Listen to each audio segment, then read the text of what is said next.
প্রতিটি কেন্দ্রে 2 জন টিকাদানকারী ও 3 জন স্বেচ্ছাসেবী কাজ করবে। 6টি স্থায়ী কেন্দ্রে 1 জন টিকাদানকারী, 1 জন স্বেচ্ছাসেবক কাজ করবেন।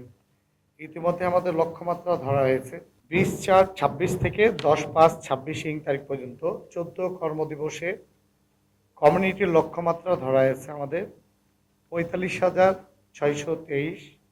স্কুলের লক্ষ্যমাত্রা ধরা হয়েছে 8,521 জন।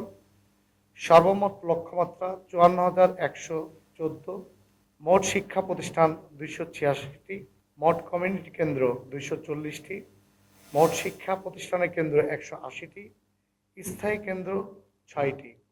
আমরা এই রোগ প্রতিরোধ সচেতনামূলকের জন্য ইতিমধ্যেই আপনারা জেনেছেন যে যখনই আমরা এই সংক্রামক রোগ জানতে পেরেছি, আমি দায়িত্ব পাওয়ার পরপরই আমার স্বাস্থ্য কর্মকর্তা এবং সিও সহ সিটি কর্পোরেশনের কর্মকর্তাদেরকে নিয়ে তাৎক্ষণিকভাবে সচেতনতামূলকভাবে আমরা একটি লিফলেট রাজশাহীর প্রায় 70,000 পরিবারের মাঝে ইতিমধ্যে আমরা পৌঁছাই দিয়েছি। পাশাপাশি আরও আমাদের কাছে কিছু লিফলেট রয়েছে যেগুলো মেডিকেল সহ এই ডিপার্টমেন্টের সাথে সম্পৃক্ততা যারা রয়েছেন তিনাদেরকে আমরা এই লিফলেট সহযোগিতা করব।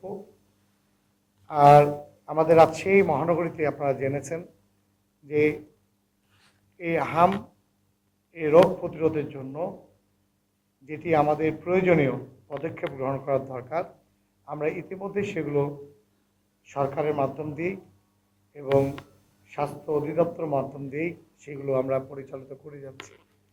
আমরা আশা করি ইনশাল্লাহ রাজশাহীতে এটি আমরা সংক্রমণ উত্তোলন করতে সক্ষম হব। আপনাদের সকলেই আমরা সহযোগিতা চাই। আপনাদের মাধ্যম দিয়ে ইনশাল্লাহ সকল যদি সচেতনতাভাবে প্রত্যেকটি পরিবারের অভিভাবকরা সচেতন থাকে, এটি আমাদের করা সম্ভব হবে।